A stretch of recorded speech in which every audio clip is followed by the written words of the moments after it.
දැන් මේ ඔබට පෙනෙන්නේ මේ පිවිසුම් මාර්ගය. පිවිසුම් මාර්ගයෙන් ඇවිල්ලා දැන් මේ කෙලිම මේ ගඟ. පිවිසුම් මාර්ගය දක්වාම අපිට වාහනයක එන්න පුළුවන්. ඊට පස්සේ මේ ගඟ. මේ ගඟ ඔබට පේනවා මේ ඇවිදගෙන උනත් යන්න පුළුවන්. අර ගලේ වතුරේ තියෙන සලකුණ පේනවා. ඉතින් වතුර කොච්චර වැස්සත් අපිට මේ ගඟෙන් බැහැලුණත් යන්න පුළුවන්. එහෙම ගඟක් කිව්වට ලොකු වතුරක් යන්නේ නැහැ. ඊටාම ලස්සනයි. දැන් මේ ඊළඟට මේ දිවෙන්නේ මේ ගඟේ මායිමේ අර ඈතට යනකම් ඔය ගඟේ සීමාවේ පේන ඉඩම. ඒක ගඟෙන් මේ එහා පැත්තේ පේන ඉඩම. ඉතින් විශේෂම කාරණාව තමයි මේ මීමුරේ එනවා කියලා එන සංචාරකයින් ශ්‍රී ලංකාවේ හැම දෙස් විදෙස් සියලුම දෙනා ඇවිල්ලා මේ අදටත් මේ ප්‍රධාන ස්ථානයේ මේ නාන්න එන මෙතන. මේ ස්ථානය.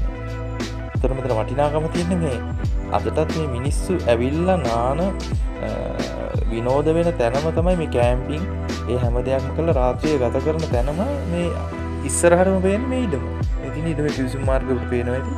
ඒකයි මෙහි තියෙන විශේෂත්වය. ඉතාම අලංකාරයි.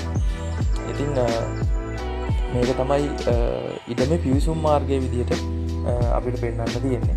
ඉතින් අපි බලමු.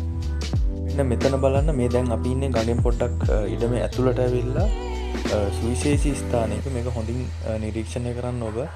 ඉතාම අලංකාර රූස්ස ගස් තියෙනවා. ඒ වගේම මේ බලන්න මම දැන් පෙන්නන්නම් මේ ඉඩමේ එක ස්ථානයකට මේ අපි ඉන්න ලස්සන ස්ථානයකට මේ පේන්නේ ලකේගල.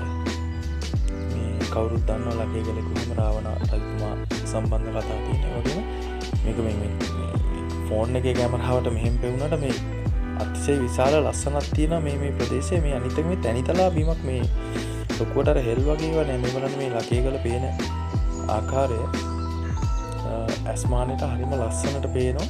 ඉතින් මෙතන ඉතාම සුන්දර ස්ථානයක් මේ ඉඩමේ මේ අක්කර 38කනේ අපි ඉන්නේ. අක්කර 38යි රූට් 2යි පර්චස් 4ක් තියෙනවා ඉඩමට සින්නක්කර. ඉතින් මේ හැමතැනම ඉතාම විශාල